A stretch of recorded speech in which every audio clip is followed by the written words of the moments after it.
Bonjour et bienvenue à ce webinaire sur les perturbateurs endocriniens au travail, ça bouge dans la réglementation, donc organisé par Présence PACA Corse.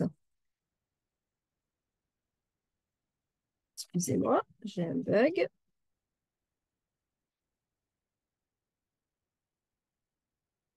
Voilà.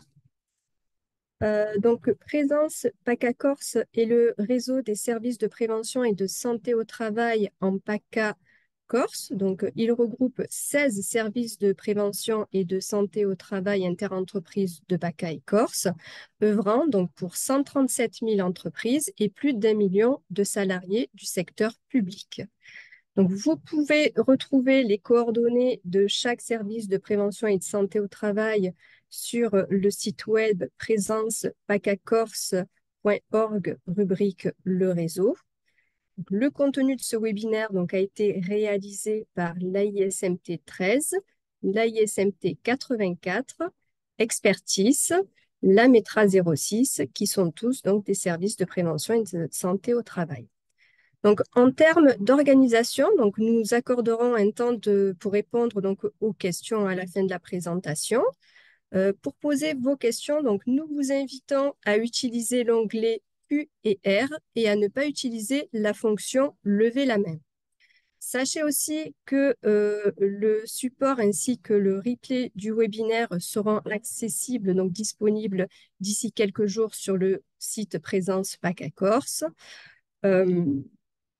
Voilà pour les informations en termes d'organisation.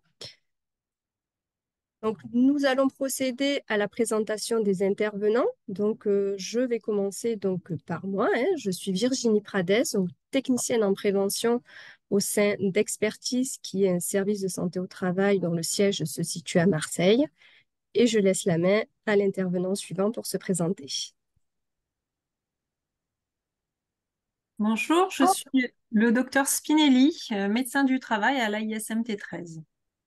Bonjour, je m'appelle Nathalie Ramos et je suis ingénieure en prévention des risques professionnels au sein de l'AISMT 13. Bonjour, je m'appelle Gilles Macanti, je suis toxicologue au service de l'AIST 84 dans le Vaucluse. Bonjour, je suis Cosmin Patrashku, ingénieur chimiste à l'AMETRA 06. Et enfin, je vais présenter Patricia Mouisset, qui n'est pas là aujourd'hui, mais qui a participé à l'élaboration de ce webinaire. Patricia Mouisset, qui est responsable de la filière technique au sein de l'AIST 84. Alors, tout d'abord, il nous paraissait important de vous rappeler l'émission des SPSTI. Notamment depuis l'entrée en vigueur de la loi du 2 août 2021 qui vise à renforcer la prévention au sein des entreprises. Ces dispositions, les dispositions de cette loi portent sur deux axes. Le premier axe qui est de renforcer la prévention des risques professionnels au sein des entreprises, par exemple, en accompagnant les entreprises à réaliser ou à mettre à jour le document unique d'évaluation des risques professionnels et aussi à les accompagner à mettre en place des mesures de prévention, qu'elles soient collectives, individuelles, organisationnelles. Le deuxième acte, qui vise à améliorer le suivi médical des salariés, dans le but de tracer les expositions de ces salariés aux risques professionnels, par la création du passeport prévention et également du suivi post-exposition avant départ en retraite. Ce qui nous amène à nous demander, du point de vue technique, comment votre SPSTI peut vous aider à traiter les perturbateurs endocriniens. Alors, tout d'abord, nous pouvons vous accompagner pour identifier la présence de perturbateurs endocriniens dans les produits chimiques, en décryptant vos fiches de données de sécurité. Et aussi à vous accompagner dans l'évaluation et la prévention du risque chimique et la mise en place de la réglementation. Alors, au programme, nous allons aborder les perturbateurs endocriniens dans leur ensemble. Qu'est-ce qu'un perturbateur endocrinien? quel est son mécanisme d'action et quels sont leurs effets. Quelle réglementation s'applique donc à ces perturbateurs endocriniens? Comment est-ce qu'on peut les identifier, hein? Quels sont les moyens qu'on a pour pouvoir les identifier? Quelle prévention mettre en place face à des expositions à des perturbateurs endocriniens et quel suivi médical aussi mettre en place? Et enfin, donc, nous conclurons sur comment est-ce que les services de prévention et de santé au travail peuvent vous accompagner. Donc, je vais laisser la main au docteur Spinelli. Merci Virginie pour cette introduction. Donc, je vais maintenant rentrer dans le vif du sujet et vous dire un petit peu de quoi on parle quand on parle de perturbateurs endocriniens. Alors, les perturbateurs endocriniens, ce sont des familles de produits chimiques. Je ne sais pas, la diapo ne passe pas. Virginie? Je suis désolée, Oui, ça c'est bloque. ben, c'est pas grave, je continue. Donc, nous sommes dans le monde de la chimie, d'accord? Il s'agit donc de substances chimiques ou de mélanges de produits chimiques. Voilà la diapo.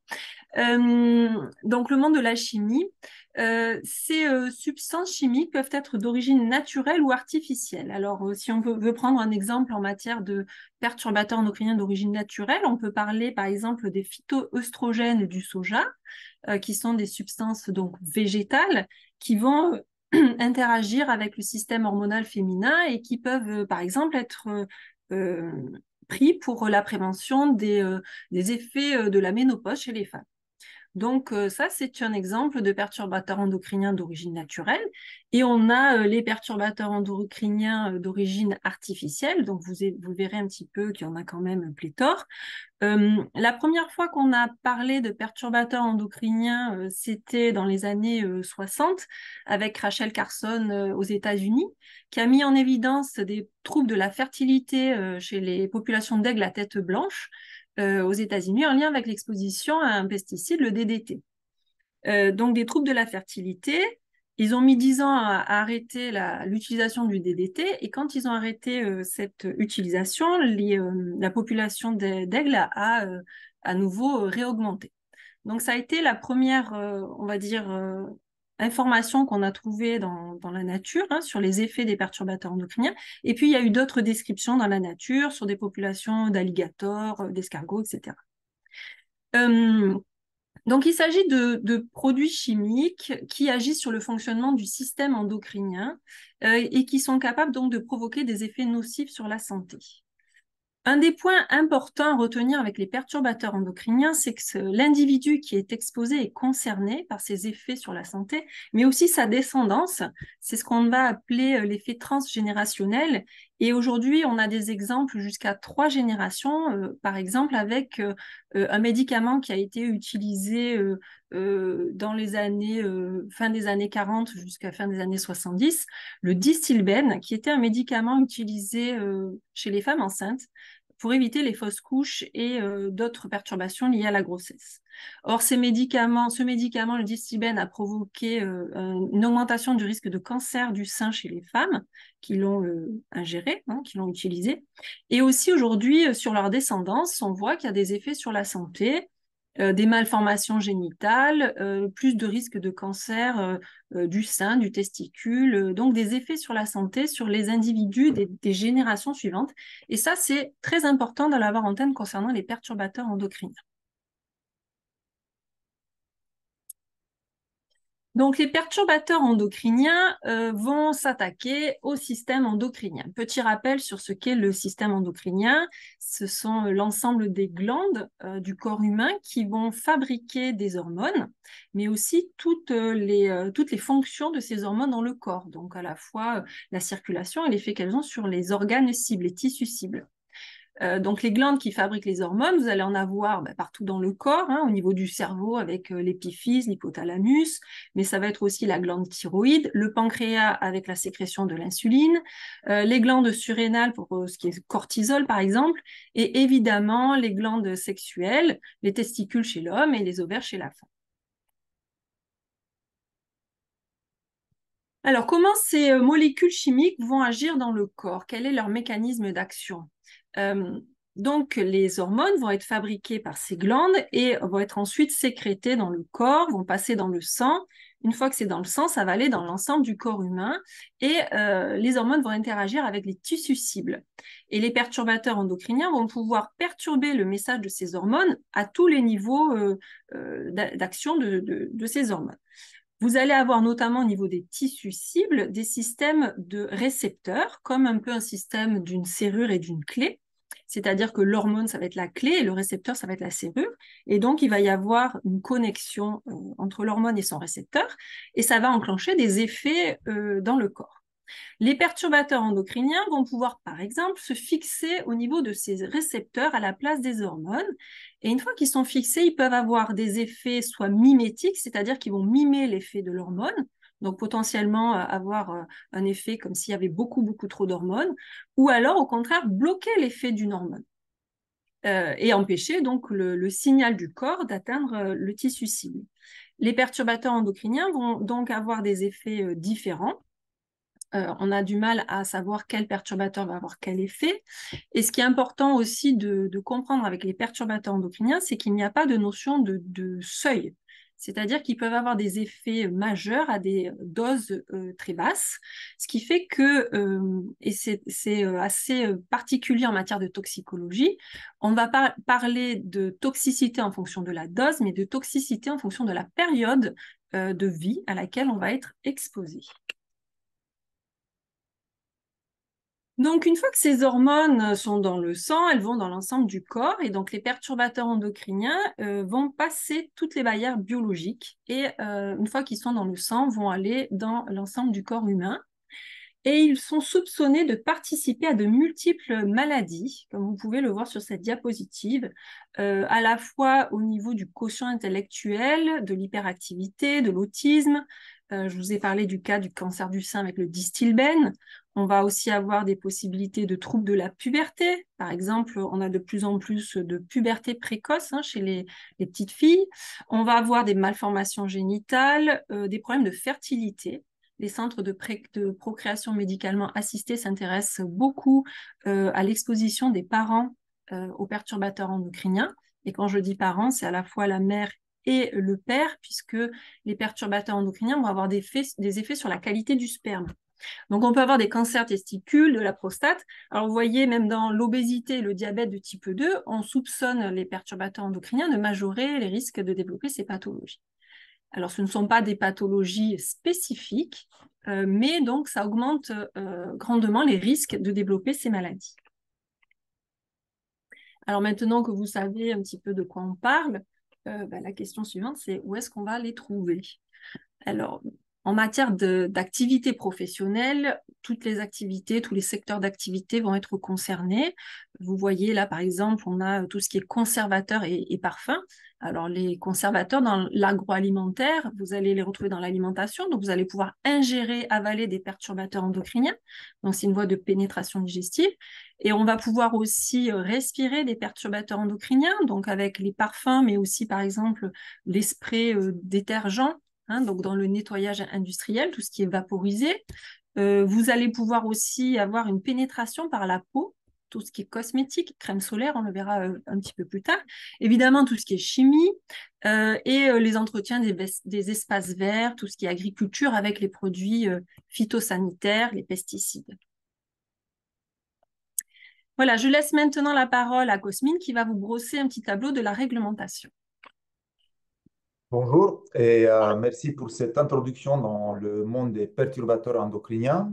Nous allons voir par la suite les principaux éléments de la réglementation, un des sujets de ce webinaire. Pour faciliter l'échange dans ce webinaire, je propose d'appeler les perturbateurs endocriniens PE. Et en ce qui concerne le Code du travail de la réglementation française, il n'y a pas de texte spécifique au PE. En revanche, comme vous savez, ce sont des substances chimiques. Donc, les textes sur l'évaluation et la prévention de risques chimiques du Code du travail s'appliquent aussi au PE. et plus particulièrement les textes qui encadrent les agents chimiques dangereux identifiés comme CMR. Donc les articles R 4412-59 à R 4412-93. Il existe néanmoins un texte spécifique aux femmes enceintes qui interdit l'exposition aux PE identifiés comme reprotoxiques de cette population.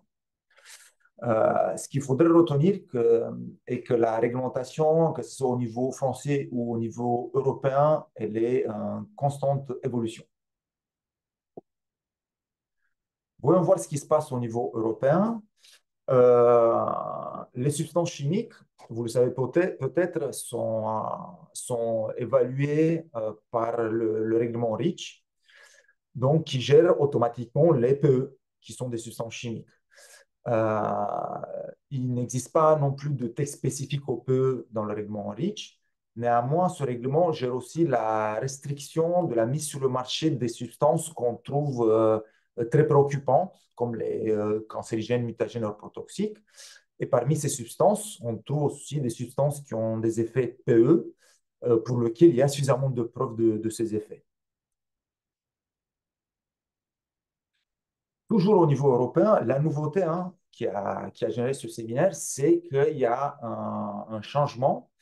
Il y a des nouveaux critères qui ont été adoptés qui concernent ces PE. Et on a créé des nouvelles classes de danger pour identifier ces substances, que ce soit par rapport à leur effet sur la santé humaine, que ce soit par rapport à leur effet sur l'environnement, ou pour les substances qui sont persistantes, bioaccumulables et toxiques, ou très mobiles. Vous allez avoir donc des nouvelles classes de danger que vous allez identifier sur l'étiquette de vos substances ou dans la fiche de note de sécurité et qui vont apparaître à partir du 1er mai 2025 pour les substances pures ou à partir du 1er mai 2026 pour les mélanges. Bien que dans le Code du travail, il n'y a pas de texte spécifique au PE, dans le Code de la santé publique, il existe un texte, l'article du 28 septembre 2023, qui fixe une liste de substances identifiées comme PE pour la population générale. Et cette liste, elle est fortement inspirée des listes européennes, sujet qu'on va traiter par la suite. Vous avez donc vu que la réglementation française ou la réglementation européenne concernant les PE n'est pas fixe, elle est en cours d'évolution parce que les connaissances concernant ces substances ne sont pas stabilisées. Ces substances sont toujours en cours de recherche. C'est pour cette raison qu'il ne faut pas attendre l'évolution de la réglementation ou il ne faut pas attendre que la réglementation soit stabilisée, mais il faut déjà agir. La principale raison, c'est qu'il faut préserver la santé des salariés ou pérenniser votre activité et non pas seulement respecter un code du travail. Car vous avez vu plus tôt, les PE, vous allez les trouver partout, que ce soit dans le monde professionnel, mais aussi dans le monde privé, quand ils se trouvent dans les cosmétiques, dans les jouets, dans les meubles, dans l'eau potable ou dans l'alimentation, dans les lessives.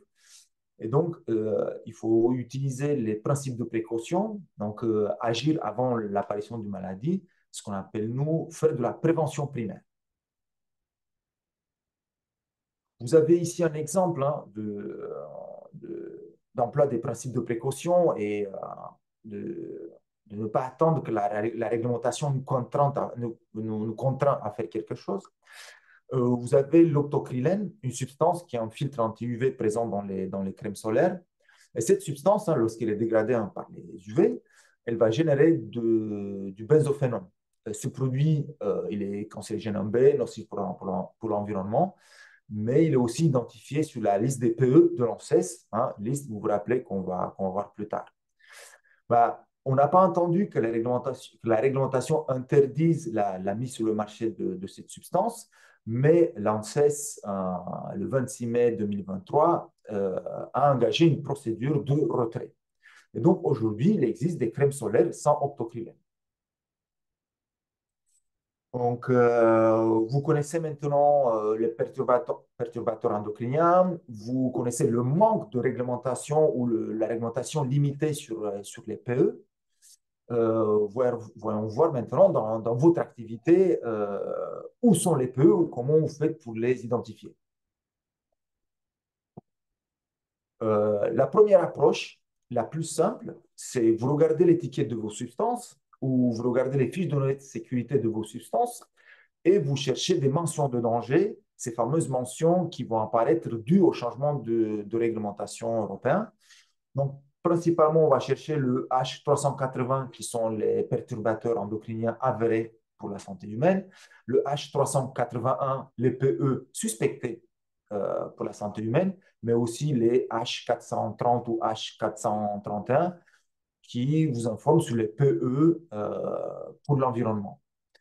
Ce changement dans les étiquettes ou dans la FDS vont apparaître à partir du 1er mai 2025 pour les substances et 2026 pour les mélanges. Donc aujourd'hui, vous n'allez pas encore les trouver. Et en plus, il y aura une tolérance de 18 mois pour les substances et de 24 mois pour les mélanges pour laisser le temps aux fabricants de se mettre à jour. Donc, en attendant, comme je vous ai parlé, il existe même s'il n'y a pas de réglementation spécifique au PE, il existe des listes de PE officielles ou institutionnelles qu'on va voir par la suite. Et donc, il y a une deuxième approche qu'on appelle l'approche approfondie. Donc, pour ceux qui sont plus aguerris dans l'évaluation et la prévention du risque chimique, vous pouvez regarder dans la fiche de données de sécurité de vos substances. Vous allez à la rubrique 3 qui décrit les substances présentes dans vos produits et vous allez regarder les numéros CAS. Avec ces numéros CAS, vous pouvez les comparer aux différentes listes. La première liste, c'est la liste EDList, c'est une liste européenne qui, elle, dans la section 1 ou dans la section 3, va lister les perturbateurs endocriniens sur lesquels il y a un consensus au niveau européen sur leur effet, ou au moins dans un des pays. Et vous avez ici le lien pour aller sur cette liste. Au niveau français, il y a la liste proposée par l'ANSES. Vous avez aussi le lien pour y aller dessus. Ou pareil, il y a 3 niveaux pour l'identification des PE en fonction de la connaissance et des effets qu'ils ont sur la santé. Et en plus de la liste européenne et de la liste française, il y a une troisième liste, la liste des DUCT, qui est une liste proposée par des scientifiques. Ce qu'il faut retenir, c'est que la majorité des substances se trouvent dans les 3 listes. Donc, quelle que soit la liste que vous utilisez, vous allez avoir des informations pertinentes.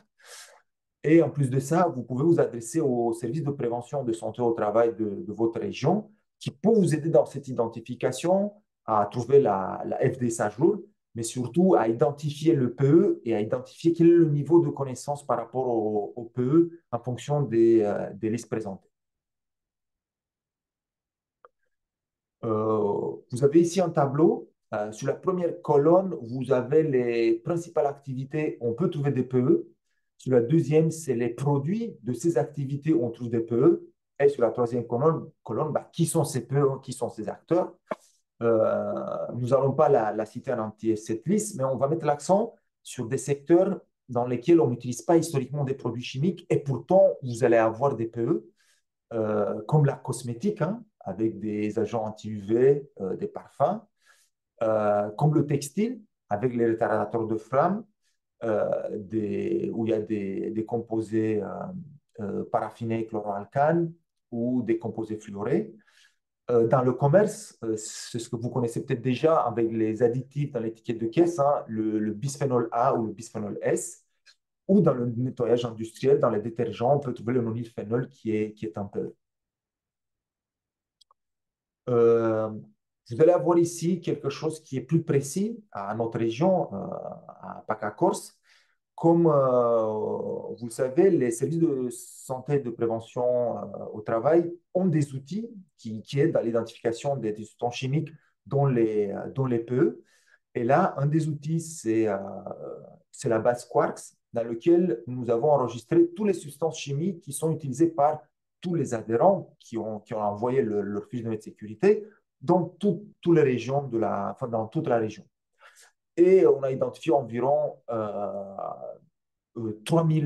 presque 3000, plus de 3000 substances chimiques différentes. Et si on regarde ceux qui sont peu avérés dans la liste européenne, la liste donc niveau 1, on identifie 78 substances. Et si on élargit cette liste à ceux qui sont dans le niveau 2, donc qui sont encore à l'étude, on arrive à plus de 700 substances. Donc, comme vous pouvez le voir sur les substances que vous utilisez, dans les 3000, il y en a plus de 700 qui sont peu aujourd'hui, donc vous les utilisez. Et sont principalement dans le secteur automobile, dans le secteur de l'ingénierie, secteur pharmaceutique, mais aussi dans le notice, dans la fabrication des peintures. Et les produits que vous utilisez qui contiennent des PE sont la colle, la peinture, la résine, des huiles ou certains réactifs.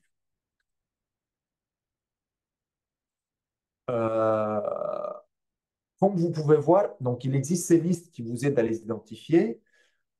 Et c'est facile pour les secteurs qui utilisent principalement des produits chimiques comme la plasturgie ou la chimie, où c'est facile quand la substance peut est aussi classifiée prototoxique. Mais c'est beaucoup plus complexe dans les secteurs où on n'utilise pas principalement des substances chimiques, comme l'ameublement, la textile ou la coiffure. Et j'ai pris ici deux exemples. L'exemple du résorcinol, qui est un produit de coiffure, qui est un PE, mais il n'y a pas d'information claire sur ces effets perturbateurs endocriniens sur l'étiquette ou l'FDS. Sur l'étiquette, comme vous pouvez voir, on nous attire l'attention, on sait qu'il est dangereux pour l'environnement. Un autre exemple, c'est la MTBE, méthylterbutylèther, qui est présente dans les produits d'entretien automobile, qui est un peu, mais une fois de plus, l'information n'est pas claire sur l'étiquette ou dans la FDS. On voit qu'il est inflammable, on voit qu'il a des effets sur la santé, mais rien sur les effets PE. Donc, pour ces effets-là, votre service de prévention de santé au travail, il possède des préventeurs expérimentés. On a des moyens documentaires. J'avais pris l'exemple de la base Quartz, mais aussi à la base Toxylist. On a aussi des outils d'analyse qui nous permettent facilement d'identifier quels sont les PE et quel est le niveau de connaissance par rapport à ces PE dans les substances que vous utilisez.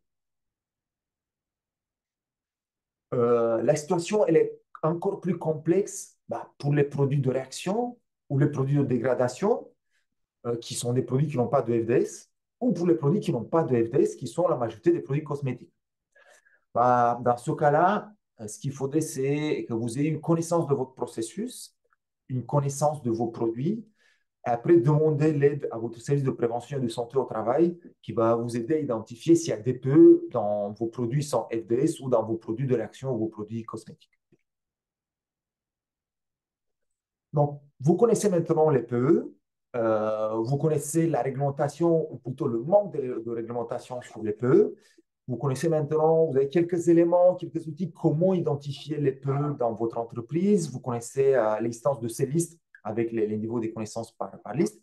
Mais bon, l'objectif final est de faire de la prévention. Et voyons comment on peut faire de la prévention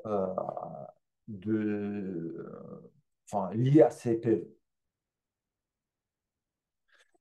Vous le savez maintenant, les PE sont des substances chimiques. Donc, vous avez de la chance, vous pouvez appliquer la même stratégie que pour la prévention du risque chimique.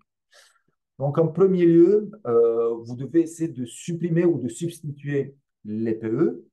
Si ce n'est pas possible, vous devez limiter l'exposition en utilisant des circuits fermés, en séparant les salariés de l'endroit où les produits sont utilisés, donc peut-être en automatisant des processus, ou sinon, vous devez encoffrer et capter les postes de travail où les PE sont utilisés. J'attire votre attention sur ce qu'a dit ma collègue plus tôt, c'est qu'il n'existe pas de seuil connu en dessous desquels les PE n'ont pas d'effet sur la santé. Donc, vous devez baisser le niveau d'exposition au niveau le plus bas techniquement possible. En complément, vous devez aussi informer vos salariés au risque des PE, aux effets des PE, principalement les femmes enceintes et allaitantes, mais aussi les femmes et les hommes en âge de procréer. Voyons par la suite comment on peut faire donc de la prévention du risque chimique, donc de la prévention du risque des PE. Commençons par la suppression et la substitution. Il faut se poser les bonnes questions. Donc, dans un premier temps, vous devez vous demander quelle est l'utilisation de votre produit, quelle action vous cherchez dans votre produit ou quelle efficacité vous souhaitez que votre produit a. Par la suite, vous regardez qu'est-ce qui peut être envisagé. Est-ce que vous pouvez substituer ou supprimer ce produit ou vous devez modifier le processus de travail. Pour le faire, vous devez établir un cahier des charges avec les informations identifiées plus tôt, hein, donc degré d'efficacité, effet du produit, et vous créez un tableau de besoins. Par la suite, vous mettez un tableau comparatif de chaque option existante sur le marché. Et pour ce faire, bah, vous demandez à votre fournisseur de substances ou de produits chimiques ou vous regardez ce que vos confrères ont fait comme essai ou comme technique. Et dans ce tableau comparatif, hein, des produits ou des techniques identifiés, vous essayez d'identifier celle qui correspond le plus à vos besoins et vous faites dans un premier temps un essai à petite échelle, après un essai à grande échelle. Très important pour qu'un projet de substitution ou de suppression soit couronné de succès, il faut impliquer tous les métiers, que ce soit les achats, que ce soit les responsables de sécurité, que ce soit les utilisateurs ou que ce soit le médical, donc plus concrètement votre service de prévention de santé au travail. Et sur la droite, j'ai mis un exemple. Hein. Un coiffeur utilise une crème contenant du résorcinol. Il se pose des questions, qu'est-ce qu'il cherche de ce produit? Bah, l'obtention d'un blond platine, que la coloration est liée sous 30 minutes. Donc, il crée son cahier des charges avec ces informations, avec la nuance désirée, aussi avec la gamme de prix qu'il peut se permettre, avec, j'ai mis ici, simplicité d'utilisation. Avec ce cahier des charges, bah, il va contacter les différents fournisseurs de produits et il va faire des essais. Là, j'ai pris l'essai. Il y a un fournisseur qui propose BioBlanc numéro 7. Il fait l'essai concluant. Donc, la substitution a été réalisée. Concernant maintenant limiter l'exposition quand la suppression ou la substitution n'est pas techniquement possible, bah, c'est la même chose que pour les substances chimiques. Hein. On essaie d'utiliser des processus qui exposent le moins, des systèmes de ventilation, de captage. Mais le premier pas, c'est lors de la conception des lieux de travail. Et dans ce cas-là, les services de prévention de santé au travail peuvent vous accompagner à travers différents outils. J'ai mis ici l'exemple de Mavimplan. Une fois que les lieux de travail ont été conçus avec cet angle prévention du risque chimique, on peut vous aider au choix du processus, au choix des bons outils qui vont exposer le moins vos salariés, car nous avons de l'expertise par secteur d'activité. Par la suite, on peut aussi vous aider dans le choix des mesures de prévention, car on connaît des solutions qui fonctionnent, que ce soit au niveau de la ventilation, au niveau du captage. On a aussi des armes de fournisseurs. Et pour boucler la boucle, on peut aussi évaluer l'efficacité des choix de prévention que vous avez mis en place, accompagnés par nous ou pas. On peut faire des mesures d'exposition, si techniquement c'est possible, aux substances, donc aux PE que vous utilisez. Et on peut aussi évaluer l'efficacité des systèmes que vous avez mis en place hein, à l'aide des fumigènes ou des mesures de débit. Et en complément, vous pouvez aussi faire appel à la CARSAT Sud-Est qui peut vous accompagner dans cette démarche pour ces différents points. Comme je l'ai dit au début, la formation est un complément de la prévention des risques associés au PE et les services de prévention de santé au travail peuvent informer vos salariés sur les dangers des PE, sur la santé et comment se protéger. Et on peut proposer des sessions spécifiques à votre secteur d'activité ou aux produits que vous utilisez. Je vais donc passer par la suite la parole à ma collègue pour le suivi médical. Merci Cosmine. Je reprends donc la parole. Je vais vous parler plus précisément du suivi médical que l'on peut réaliser dans le cadre de l'exposition des salariés aux perturbateurs endocriniens. Donc, les perturbateurs endocriniens, on les considère plutôt comme un risque émergent puisque, vous l'avez compris, les données scientifiques ne sont pas consolidées et sont en pleine évolution, de même que la réglementation. Donc, c'est compliqué d'avoir un consensus médical pour le suivi de l'état de santé des salariés exposés au PE. On n'a pas de consensus. Ce qu'il faut comprendre, c'est que tout le système endocrinien est concerné, comme je vous l'ai dit tout à l'heure, et que la régulation hormonale, finalement, elle concerne l'ensemble du corps humain, quelles que soient les périodes de la vie. Les perturbateurs endocriniens vont passer dans le sang, je vous l'ai dit, atteindre l'ensemble du corps et passer toutes les barrières biologiques, et notamment le placenta, donc, qui va faire que les femmes enceintes vont être potentiellement des cibles à protéger, puisque nous allons avoir des atteintes des fœtus. Les effets des PE sur la santé sont différés. On n'a pas de toxicité aiguë, de maladie aiguë. On a des maladies qui vont apparaître après de nombreuses années d'exposition. On parlait des cancers, du diabète, etc. Donc les effets sur la santé sont différés et ne sont pas spécifiques. Ce sont des maladies qui pourraient très bien arriver pour d'autres raisons. Donc on a des liens de causalité complexes, c'est-à-dire que ce n'est pas linéaire comme on peut le voir par exemple avec l'amiante et l'apparition de plaques pleurales. Concernant les perturbateurs endocriniens, on ne retrouve pas ces liens de causalité linéaires. Il y a des effets cumulatifs potentiels dans le cadre de ce que nous on appelle l'effet cocktail. Souvent, on n'est pas exposé à un seul produit chimique, on est exposé à plusieurs produits chimiques, et donc quand ils interagissent les uns avec les autres, on ne sait pas trop ce que ça va pouvoir faire sur la santé, soit se potentialiser, soit avoir d'autres effets même que ceux attendus. Et surtout, on va avoir un effet transgénérationnel, c'est ce que je vous ai expliqué avec le distilbène, c'est que l'exposition à ces produits toxiques va concerner non seulement l'individu qui est exposé, mais aussi toute sa descendance, voire les générations suivantes. En matière de réglementation en santé au travail, concernant notamment la périodicité des visites, l'exposition au PE n'implique pas un suivi individuel renforcé, ce que l'on appelle le CIR.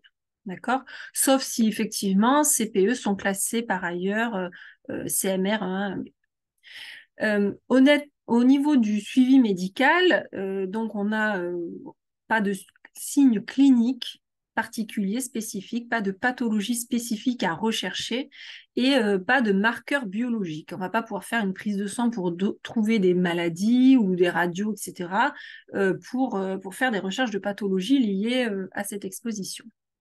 On va avoir quand même dans certaines situations, mais pas très fréquemment, la possibilité d'aller chercher le produit toxique dans le corps, souvent par le biais d'analyse d'urine. Par exemple, pour certains phtalates, on va pouvoir aller rechercher soit le produit toxique, soit ses métabolites, c'est-à-dire ses produits de dégradation dans le corps. Et ça va pouvoir nous donner une idée de l'exposition du salarié. Mais il y a quand même beaucoup de molécules pour lesquelles on n'a pas de biométrologie possible. Par exemple, ça va être, pour vous donner un exemple de biométrologie, quelqu'un qui est exposé au plomb, on va chercher le plomb dans le sang, on va faire une plombémie, c'est très simple. Mais dans les perturbateurs endocriniens, il y a beaucoup de situations où ce ne sera pas possible. Donc, le seul moyen de prévention efficace, c'est, comme disait mon collègue, la prévention primaire, c'est-à-dire éviter d'exposer les salariés. On va donc faire de l'information, hein, les employeurs, les salariés, et pouvoir faire le lien avec les gynécologues et les centres de procréation médicalement assistée. Pourquoi ? Parce que dans le cadre de l'exposition aux perturbateurs endocriniens, ce n'est pas la dose qui va faire la toxicité, il n'y a pas d'effet dose, mais ça va être surtout la période de vie à laquelle on est exposé.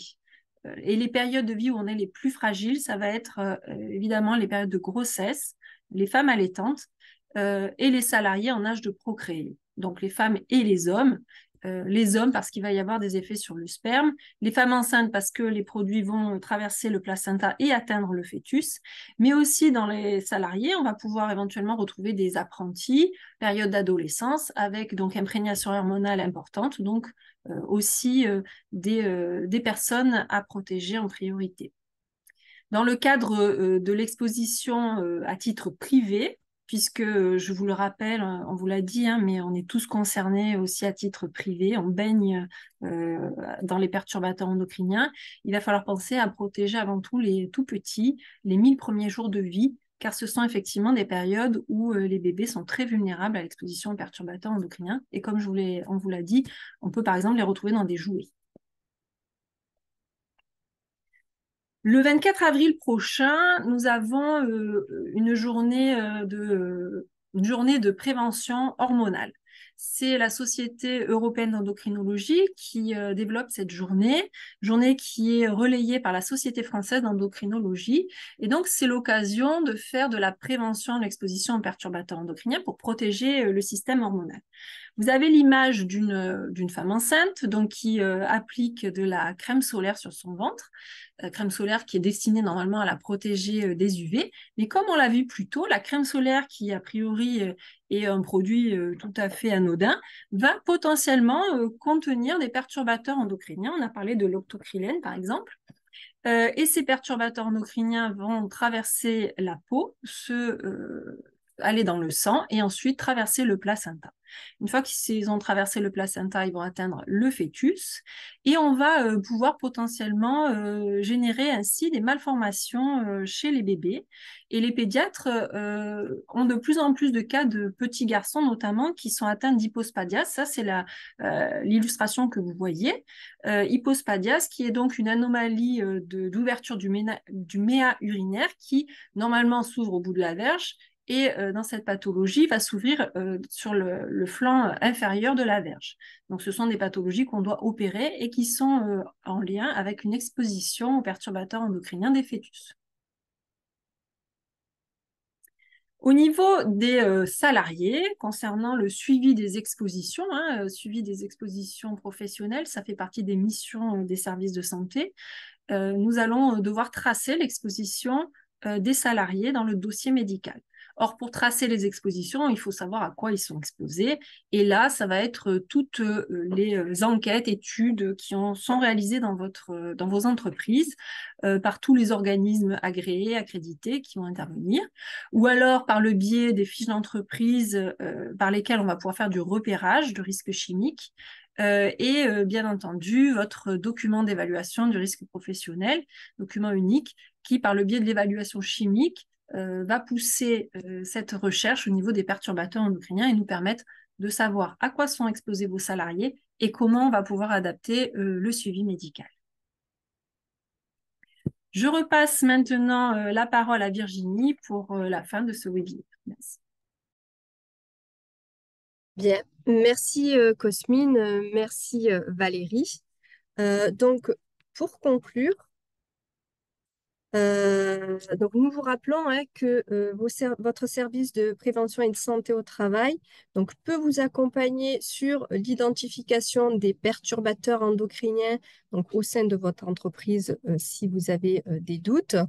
Nous pouvons aussi vous informer et vous conseiller donc, sur l'évolution des connaissances et de la réglementation. Nous pouvons également donc, vous accompagner à évaluer le risque chimique, soit, donc, comme l'a dit Valérie juste avant, donc, par la réalisation de la fiche d'entreprise, donc au travers du repérage des risques et à l'accompagnement à la réalisation ou à la mise à jour donc, de votre document unique, mais aussi donc, en vous formant donc, sur des outils spécifiques qui vous permettront donc, d'évaluer donc, le risque chimique. Nous pouvons aussi donc, vous accompagner et vous conseiller donc, dans la mise en place de mesures de prévention donc, qui permettront de protéger les salariés exposés. Et enfin, donc, nous pouvons organiser des sessions de sensibilisation et d'information et donc assurer le suivi de l'état de santé de vos salariés et prescrire donc les examens complémentaires si besoin. Donc, nous vous remercions donc, pour votre participation. Donc, petit rappel, donc, vous pourrez retrouver le replay et le support donc, sur le site web de Présence PACA Corse dans quelques jours. Autre information aussi, lorsque vous allez donc, quitter le webinaire, il va y avoir une fenêtre qui va s'ouvrir et donc nous vous remercions d'avance donc de bien vouloir répondre donc au questionnaire. C'est un questionnaire qui va vous être proposé donc pour évaluer notre webinaire. On va passer maintenant donc au temps de questions-réponses et donc pour ça je vais laisser la main donc à mes collègues. Pour moi, de mon côté, j'ai pas de questions du tout. Tout le monde était très bien et très clair, apparemment. Nathalie, tu as quelque chose, toi? Même chose de mon côté. Donc, Mais n'hésitez pas si vous avez des questions, c'est le moment. moi, j'en vois une qui apparaît. Ah, ça arrive. Oui.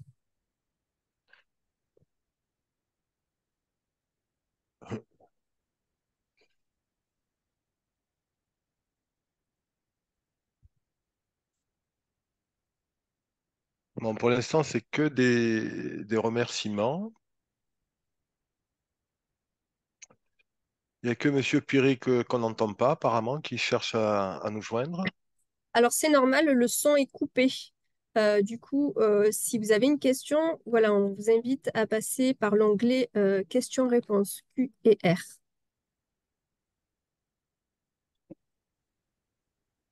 Alors, une question est apparue. Comment sensibiliser les salariés sur les produits domestiques, les principaux PE trouvés dans les produits?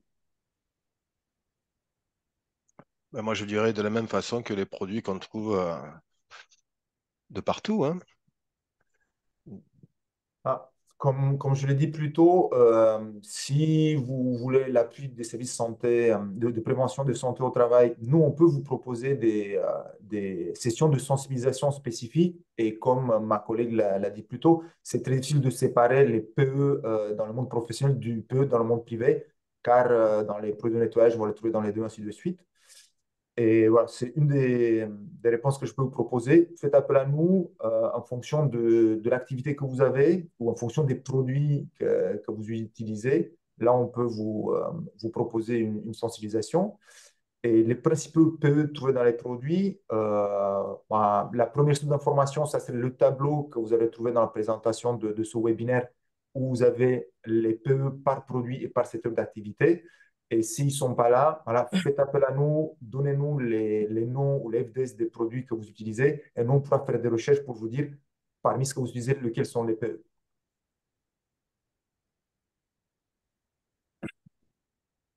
Est-ce qu'il y a encore des questions? Oui, il y a une question de Monsieur Piré sur le cancer de la prostate. Concerne les hommes de moins de 50 ans ou de plus de 50 ans? Ça, je vais laisser peut-être le docteur répondre. Oui, bah écoutez, là j'ai pas de notion d'âge par rapport au cancer de la prostate, exposition au PE dans le cadre savoir si c'est plutôt des cancers de moins pour des hommes de moins de 50 ans, de plus de 50 ans. J'ai pas la réponse. On pourra faire une recherche. Ce qui est clair, c'est que les PE vont majorer les risques de toute façon. Donc on n'a pas forcément de lien, comme j'expliquais, linéaire. Ça va être un facteur de risque supplémentaire. Plutôt aujourd'hui, on le voit plutôt comme ça. Et je vois qu'il y a une question sur Les les bracelets bracelets ici. en silicone. Ouais. Oui. Mm. Alors, concernant les bracelets en silicone, c'est vrai que c'est un outil qui est en cours, on va dire, d'évaluation, qui n'est pas forcément à l'heure actuelle validé scientifiquement, mais c'est quand même en bonne voie a priori. On a quand même des sensibilisations qui sont réalisées auprès des lycéens avec cet outil, où on arrive à montrer qu'effectivement, on met en évidence, si vous voulez, l'exposition au PE. Et on arrive à montrer aussi une diminution de l'exposition quand on va sensibiliser les lycéens et leur proposer d'adapter un petit peu leur comportement. Alors, les bracelets en silicone, on n'est quand même pas forcément sur l'ensemble des PE hein, à doser. Il y a un nombre de molécules fixe. Mais ça pourrait être un moyen de faire de métrologie d'ambiance. Bon, effectivement, voilà, en complément, il y a des méthodes qui sont validées au niveau national et le bracelet n'en fait pas partie. Il y a des méthodes actives pour mesurer l'exposition, ça veut dire qu'on va essayer de voir l'exposition de manière active ou des méthodes passives. Et je crois que ce bracelet a plutôt ce fonctionnement, c'est une méthode passive.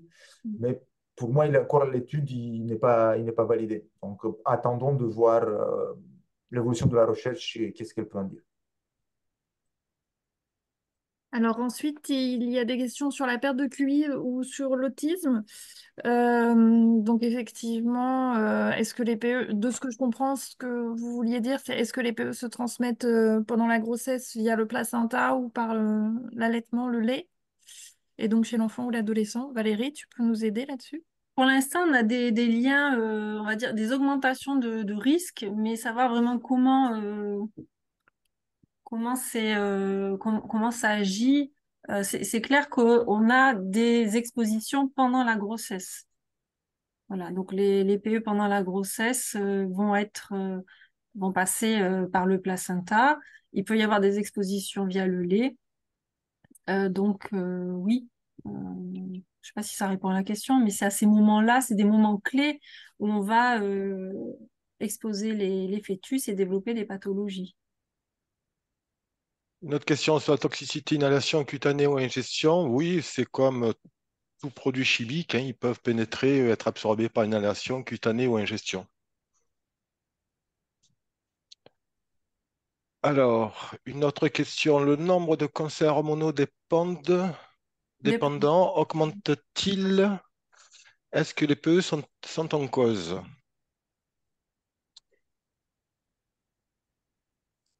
On pourra rebondir peut-être sur la polyexposition. Oui, c'est ça en fait, hein. Les cancers augmentent. Le cancer, c'est une maladie qui est multifactorielle, à part vraiment certains cancers spécifiques. Donc, il y a beaucoup de choses qui vont intervenir dans l'apparition des cancers. Vous dire, oui, les PE font partie des facteurs de risque qui aggravent le risque d'apparition du cancer. Mais il y en a beaucoup d'autres, hein. Il y a l'alimentation, vous avez le travail de nuit qui augmente les cancers du sein. Le cancer, c'est une maladie multifactorielle en général.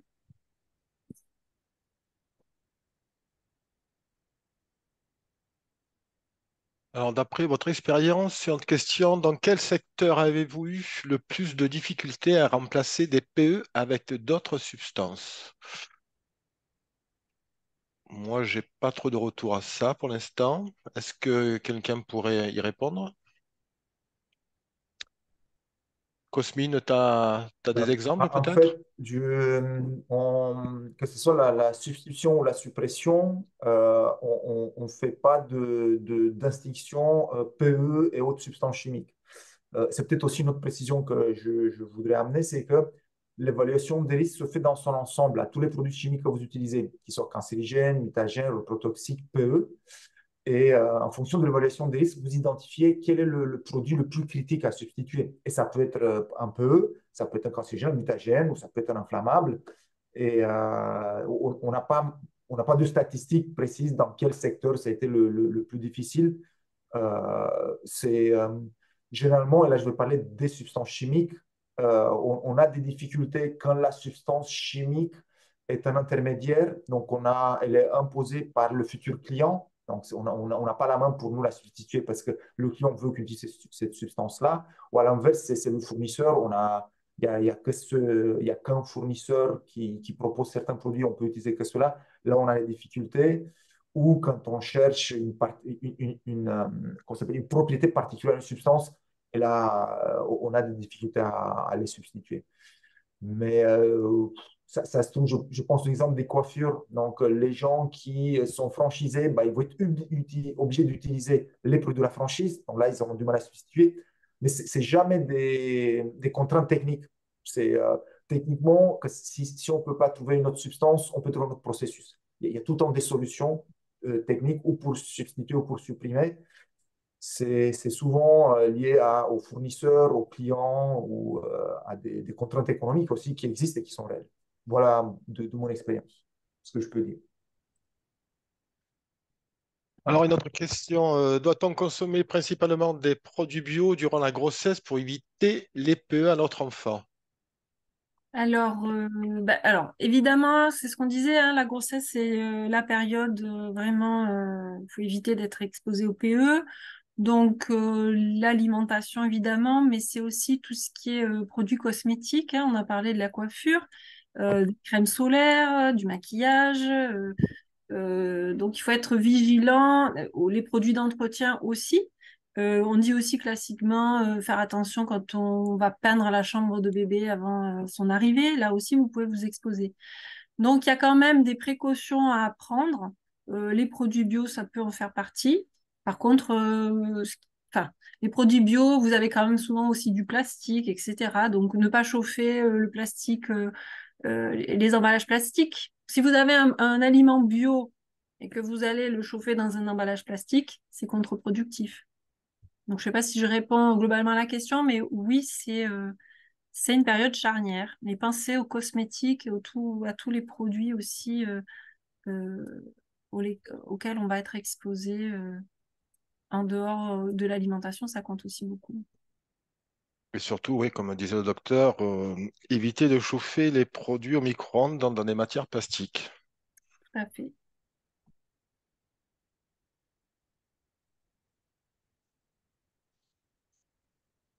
Bien. Est-ce qu'il y a d'autres questions? Pour le moment, non.